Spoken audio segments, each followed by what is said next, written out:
Olá, a paz do Senhor Jesus. No vídeo de hoje nós iremos falar sobre a mensagem da igreja. Acompanhe comigo aquilo que o Espírito Santo de Deus tem para falar ao seu coração. Eu já quero iniciar esse vídeo compartilhando com vocês a palavra, que é o texto base do nosso vídeo de hoje, que se encontra em Lucas, capítulo de número 4, versículos 18 ao 19. Nos diz assim: o Espírito do Senhor está sobre mim, porque Ele me ungiu para anunciar boas novas aos pobres. Enviou-me para proclamar liberdade aos cativos, dar vista aos cegos, para libertar os oprimidos e anunciar o ano aceitável do Senhor. Essa passagem se encontra no mesmo contexto do vídeo anterior, que aprendemos sobre a necessidade de congregar, em que Jesus foi levado pelo Espírito Santo, debaixo do poder do Espírito Santo, para anunciar o Evangelho do Reino ali na região da Galileia. E aqui na cidade dele, natal de Nazaré, ele então entra na sinagoga e pega o rolo, o livro do profeta Isaías, e lê lá, que hoje para nós é Isaías 61. Essa palavra é uma palavra que fala muito ao meu coração, porque foi na primeira profecia sobre o meu ministério, tanto que eu falei no primeiro vídeo deste canal, usando essa palavra, porque é a estrutura da mensagem da igreja. Por isso eu coloquei, conforme a instrução do Espírito Santo, o título do vídeo de hoje como a mensagem da igreja. Por quê? A mensagem da igreja, que a igreja deve proclamar. Porque, na verdade, o que Jesus proclama através da igreja. A mensagem que a igreja deve anunciar, que iniciou-se com Jesus Cristo e continua sendo proclamada por Ele através do seu Espírito Santo, tendo como instrumento a igreja. E aqui nós vemos uma estrutura que é louvável entrarmos em cada detalhe dela, porque é a síntese tanto do ministério de Jesus, como é a referência da estrutura que deve ser anunciada, a mensagem que deve ser anunciada pela igreja. Vale também observarmos que estamos acompanhando dentro da Bíblia Sagrada o ministério de Jesus Cristo, essa relação do Espírito Santo com Jesus Cristo. E é lindo falar do nosso mestre, do nosso doce amado mestre, com perfume suave. E é lindo anunciar a palavra sobre Jesus Cristo.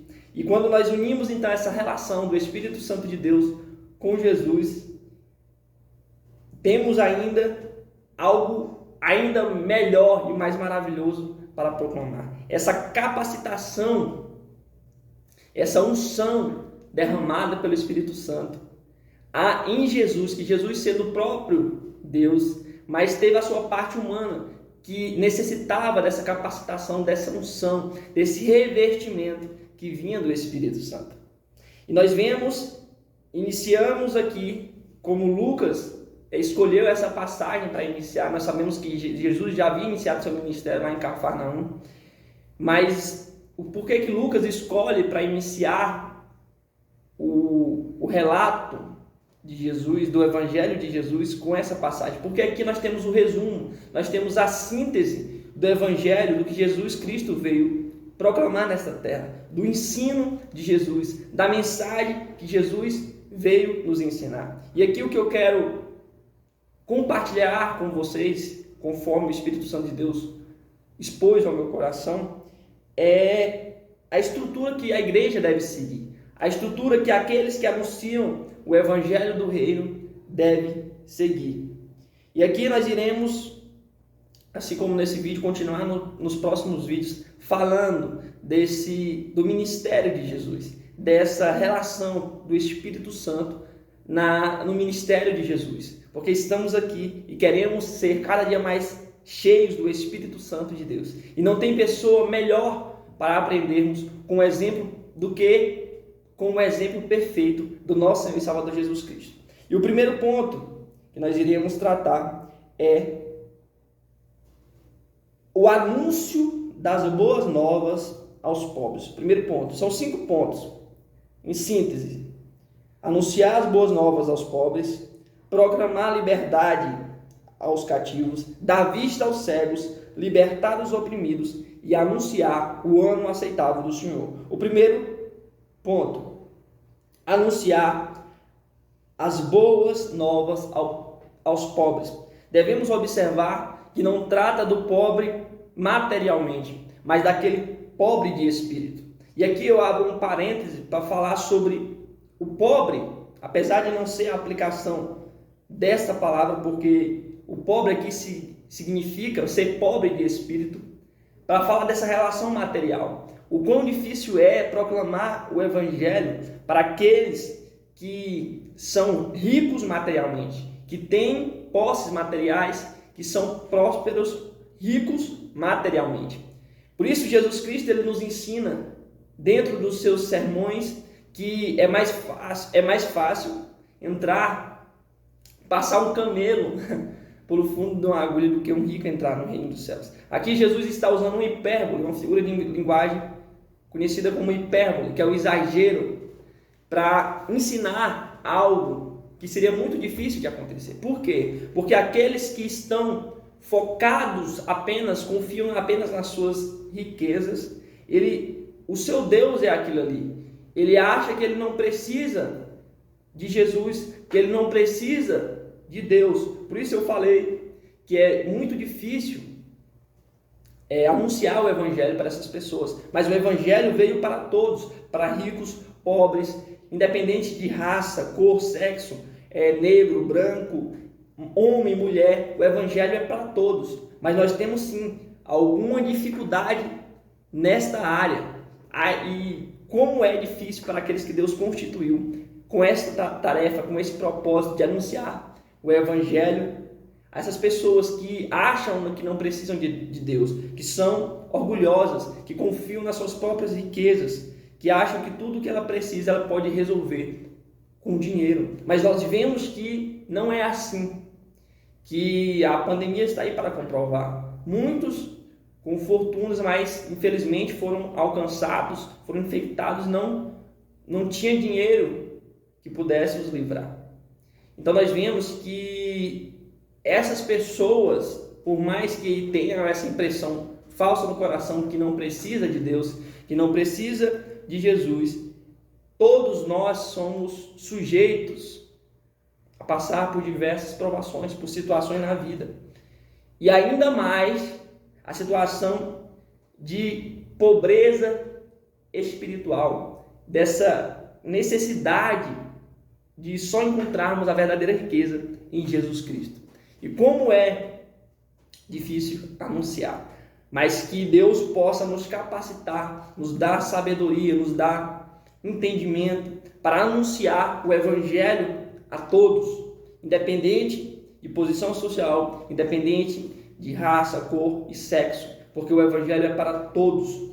E aqui nós vemos que Jesus, ele vai nos ensinar a igreja do Senhor, que assim como foi constituído Jesus Cristo, porque aqui nós vemos lá na frente que Jesus Cristo vai ler que cumpriu-se essa palavra que ele acabou de ler. Nós vemos que é necessário anunciar essas boas novas aos pobres. E aqui nós entramos no que o texto nos diz, os pobres de espírito. Nós temos que entender que para sermos alcançados pelo Evangelho, para sermos alcançados pela graça, nós temos que ter esse reconhecimento da nossa necessidade de Jesus, da nossa necessidade como pecadores da imerecida graça. Porque sem esse reconhecimento, nós não seremos alcançados. Porque quando o orgulho toma conta do nosso coração, nós achamos que nós não precisamos de Jesus, nós achamos que nós não precisamos de Deus, mas quão miseráveis somos e pobres de espírito, porque somos pecadores, estamos em uma situação degradada, dessa natureza humana. Mas Jesus Cristo veio para nos alcançar, para nos encher com riquezas espirituais. Porque não adianta, eu posso talvez ter uma Ferrari na minha garagem, mas se eu não tiver Jesus Cristo no meu coração, eu vou continuar infeliz, porque só Ele pode preencher o vazio que há no meu coração. E quantas pessoas que até não têm bens materiais, mas você olha para o seu rosto, olha para a felicidade que há no seu coração, porque ele tem muito mais que uma Ferrari na sua garagem. Ele tem na garagem do seu coração a presença do Espírito Santo, a presença maravilhosa do Rei Jesus, reinando em seu coração. E isso é a pessoa verdadeiramente rica, quando ela é alcançada pelo Evangelho de Deus, quando verdadeiramente ela entende e conhece Jesus Cristo. E nós temos então a satisfação plena, a alegria verdadeira que provém do Espírito Santo da verdade. Então nós vemos que quando nós colocamos verdadeiramente nessa condição de pobres espirituais que necessitamos e confessamos, nós somos alcançados pelas boas novas do reino de Deus. Vamos lá para o segundo ponto, que fala sobre a liberdade aos cativos, aqueles que estão presos no pecado. Nós vemos na relação humana que as pessoas, ouvimos muitos falarem: eu vou ser crente para quê? Eu vou deixar de fazer o que eu gosto, não posso fazer isso, não posso fazer aquilo. Mas as pessoas não entendem que quando ela diz que faz o que quer, faz o que gosta, na verdade ela está sendo escrava do pecado. Paulo nos ensina, porque se eu não consigo dominar, se eu não consigo resistir e não praticar aquilo que minha carne está tendenciosa a fazer, eu sou escravo do pecado, eu sou escravo do Senhor que é o pecado, porque Ele me domina, Ele que me domina. Tenta uma pessoa que é viciada no alcoolismo, na droga, você pode até já ouvir de muitas pessoas: se eu quiser eu paro de fumar, de beber. Mas na verdade, deixa essa pessoa tentar para ver se não fica louco para fazer aquilo ali novamente. Ou seja, ela está escrava do pecado. É igual a pessoa, algo que ela, eu gosto de fazer isso ou aquilo. Mas se você pedir, então deixa de fazer por algum tempo, ver se ela consegue. Ela não consegue, porque ela está dominada pelo pecado. Ela está debaixo do jugo do pecado. E foi para isso que Jesus veio, para proclamar a liberdade aos cativos. Porque através da fé, através da cruz, nós temos a liberdade desses pecados. Nós não estamos mais debaixo do domínio do pecado, mas somos agora servos de Jesus Cristo. Porque o nosso corpo é oferecido a Jesus como sacrifício vivo para dar o testemunho a Jesus, para ser templo e habitação do Espírito Santo da verdade. Terceiro ponto, liberdade aos cativos. Nós sabemos que Satanás, ele que tem cegado os homens para não enxergar a maravilhosa luz que é o Evangelho. Olha o que Paulo nos diz em 2 Coríntios 4:4, nos quais o Deus deste século, ou seja, Satanás, o diabo, cegou os entendimentos dos incrédulos, para que não lhes resplandeça a luz do Evangelho, da glória de Cristo, que é a imagem de Deus. Então nós vemos que Satanás, que cega o homem para não enxergar o amor, para não enxergar a verdadeira luz, que é o Senhor Jesus Cristo. E eles rejeitam Jesus, porque Jesus é a luz. E os homens amaram mais as trevas. Por quê? Porque as suas obras são más. E quando vem para a luz, as suas obras más são reveladas. É necessário abrir mão de todas essas obras más.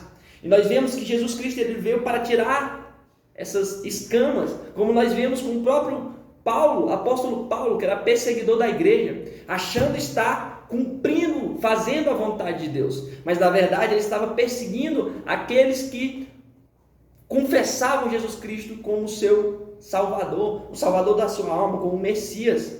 E ali Satanás tinha colocado umas escamas sobre os olhos de Paulo, para que ele não pudesse enxergar. Mas graças pela misericórdia de Deus, Paulo foi alcançado. Indo para Damasco, Jesus Cristo apresenta-se a ele e revela-se como Jesus, o Deus Salvador, Criador dos céus e da terra. Então Paulo vai compreender e vai ficar ali durante 3 dias cego. Então Ananias vai, ora por imposição de mãos. Paulo então é cheio do Espírito Santo e as escamas dos olhos dele caem. Ali nós vemos uma aplicação espiritual. Quando nós verdadeiramente conhecemos Jesus Cristo, as escamas dos nossos olhos são retiradas e passamos a enxergar a maravilhosa luz, o amor que está em Jesus Cristo. 4º ponto, libertar os oprimidos. Aqui nós vemos pessoas oprimidas por diferentes circunstâncias da vida, seja por uma decepção familiar, uma decepção amorosa, uma decepção, seja em qualquer área da vida, mas Jesus Cristo veio para os libertar, para te dar um alívio. Olha o que Mateus, capítulo 11, versículo 28 ao 30 nos diz: vinde a mim todos os que estáis cansados e sobrecarregados, e eu vos aliviarei. Tomai sobre vós o meu jugo e aprendei de mim, porque sou manso e humilde de coração, e encontrareis descanso para as vossas almas, pois o meu jugo é suave e o meu fardo é leve. Você que está oprimido, que sobrecarregado pela circunstância da vida, pelas decepções da vida, Jesus Cristo veio para te dar o alívio, para te alcançar com o seu amor. E você depositar toda a sua ansiedade, depressão, o que seja que está te oprimindo, que está te impedindo de ser alcançado pelo Evangelho. Ele veio para você, ele veio para te libertar dessa situação, porque só ele pode preencher o seu coração e fornecer a você a alegria verdadeira que vem do Espírito Santo de Deus. E o 5º, anunciar o ano aceitável do Senhor. Aqui nós vemos sobre o ano da alegria, o ano do jubileu, a graça que foi concedida a mim e a você, através da morte e ressurreição do nosso Senhor e Salvador Jesus Cristo. Porém, essa graça nós sabemos que a porta está fechando. Os fins dos tempos estão cada dia mais próximos. Está se cumprindo a palavra do Senhor. Então que possamos correr enquanto é tempo, antes que a porta da graça se feche. Nós sabemos que a graça é um favor imerecido de Deus. Eu e você não merecemos. A salvação vem pela maravilhosa e imerecida graça. Não por obras, para que ninguém se glorie, mas pela maravilhosa graça do nosso Senhor e Salvador Jesus Cristo. E para fechar o vídeo de hoje, a mensagem que o Espírito Santo nos deixa é que essa é a estrutura que Jesus Cristo deixou através do cumprimento nos todo em seu ministério, não apenas através de palavras, mas com as suas ações. Ele cumpriu essa palavra. E que nós, como igreja, possamos despertar. Porque muitos, olha lá em Mateus, aqui Lucas ele escolheu começar com esse relato, porque é a síntese, o resumo do ministério de Jesus. Mas lá em Mateus você vai ver que Jesus aparece proclamando: arrependei-vos, pois é chegada o reino de Deus. Essa é a mensagem do Evangelho. É necessário arrependimento para alcançarmos a salvação. Quantas igrejas têm deixado de proclamar o arrependimento para a salvação? Pregado um evangelho fácil. O evangelho é necessário esforço para que possamos alcançar, apesar de sermos salvos pela essa imerecida graça, não por obras, mas é necessário sim buscarmos compreender e conhecer Jesus Cristo na sua essência. É necessário sim abrir mão de muita coisa para viver o verdadeiro evangelho. E nós vemos que a igreja deve sim buscar essa essência que está em Jesus Cristo, de proclamar a verdade sem medo do que vão achar, porque o conserto, Jesus Cristo, Deus, Ele ensina quem Ele ama. E aí, para fechar o vídeo, nessa tarde, antes de gravar esse vídeo, eu estava dormindo, Deus me deu um sonho, que eu estava pregando, e no meio ali da pregação, eu já via eu dormindo. E aí eu acordava, ia para pregar, e tinha outro pregando no meu lugar. O que o Espírito Santo trouxe ao meu coração, que nós não podemos ser negligentes. Nós sabemos que não é fácil, é difícil. Eu cheguei na escola bíblica, já deveria estudar para gravar o vídeo, mas fui dormir, procrastinando, postergando aquilo que Deus constituiu. E o que nós devemos aprender, a igreja, despertar do sono da indolência. Devemos despertar para proclamar o evangelho da verdade, sem medo do que irão achar, sem medo do que irão falar, sem medo do julgamento do homem, porque o que importa é você e eu sermos conhecidos por Deus, não conhecido ou reconhecido pelo homem, mas estar no centro da vontade de Deus. Nós vemos que nesse contexto dessa passagem, Jesus foi rejeitado na sua própria terra. Imagine, eu e você não seremos rejeitados? O servo não é maior do que o seu Senhor. Se o nosso Senhor Jesus Cristo foi perseguido, caluniado, eu e você não seremos? Então que nós possamos acordar desse sono da indolência, porque Deus, se você fugir do seu chamado, Deus vai levantar outro, um remanescente que vai cumprir. Então não enterre o talento que Deus confiou em suas mãos. Granjeie mais, multiplique as riquezas, acumule riquezas no reino de Deus. E que a graça e o amor do nosso Senhor e Salvador Jesus Cristo seja na minha e na sua vida. Amém.